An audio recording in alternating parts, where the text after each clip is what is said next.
Good morning students. आज हम निर्देशांक ज्यामिति अध्याय 3 चैप्टर पढ़ेंगे।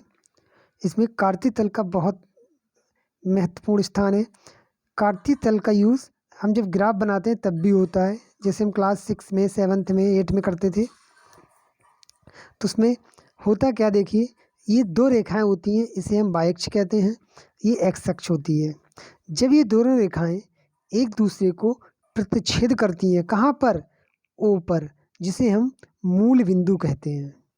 ये दोनों रेखाओं का मूल बिंदु ये है ओ, और मूल बिंदु के निर्देशांक 0,0 होते हैं। निर्देशांक क्या होते हैं? निर्देशांक ब्रैकेट के अंदर जो एक्स और वाई की वैल्यू होती है उसको हम निर्देशांक कहते हैं।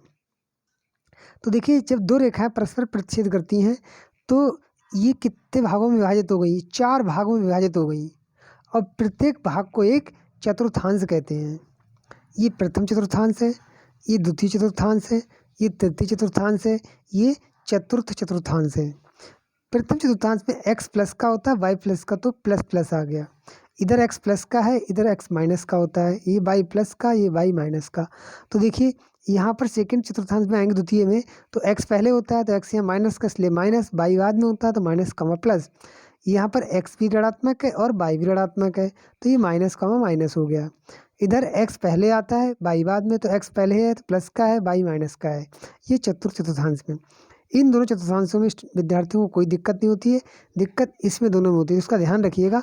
पहले x यहाँ माइनस का इसलिए माइनस का आएगा, यहाँ पर x प्लस का इसलिए x प्लस का।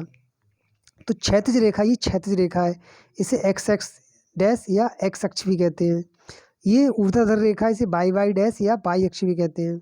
ओ मूल बिंदु हो गया। x जो होता है उसको भुज कहते हैं। निर्देशांक नहीं, यहाँ पर कोई भी निर्देशांक है तो उस x निर्देशांक को हम भुज कहेंगे, और y निर्देशांक को हम कोटि कहते हैं। यदि कोई बिंदु x अक्ष पर है तो y का मान 0 होगा, यदि कोई बिंदु y अक्ष पर है तो वहाँ पर x का मान 0 होगा, और मूल बिंदु के निर्देशांक 0,0 होते हैं। तो देखिए स्टूडेंट, हम एक्सरसाइज की 3.2 करेंगे। निम्नलिखित प्रश्नों में से प्रत्येक का उत्तर दीजिए।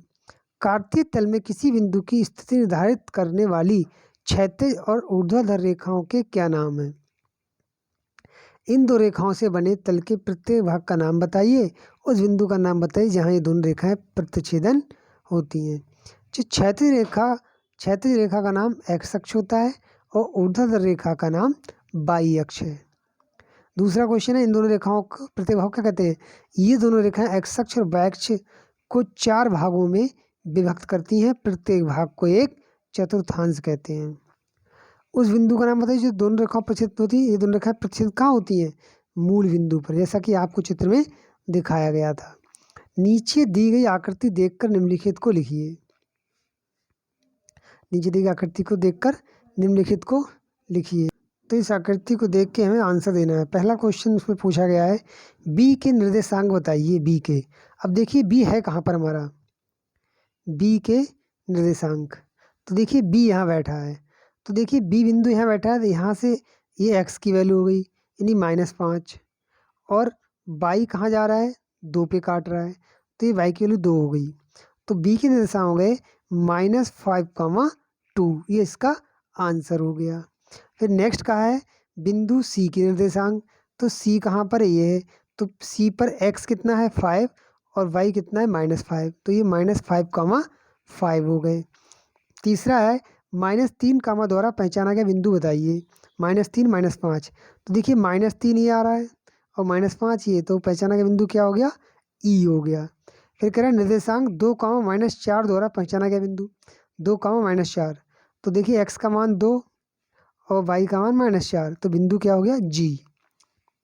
फिर पांचवा क्वेश्चन कह रहा है डी का भुज, तो डी का भुज मतलब क्या होता है? एक्स अक्ष, तो x कितना मान है यहाँ? 6, तो भुज का मान 6 हो गया।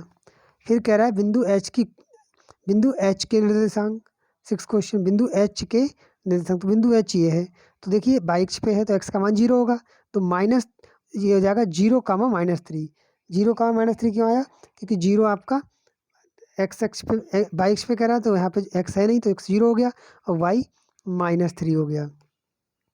नेक्स्ट कह रहा है बिंदु L के निर्देशांक। बिंदु L के निर्देशांक, तो देखिए बिंदु एल कहाँ पर हमारा ये दे रखा है, बिंदु एल बाई अक्ष पे है तो एक्स का मान 0 है, तो 0,5 हो गया।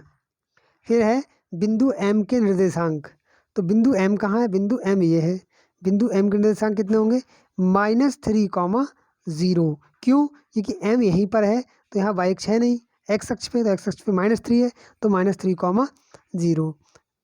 इस तरीके से आपकी एक्सरसाइज 3.2 कंप्लीट। Thank you.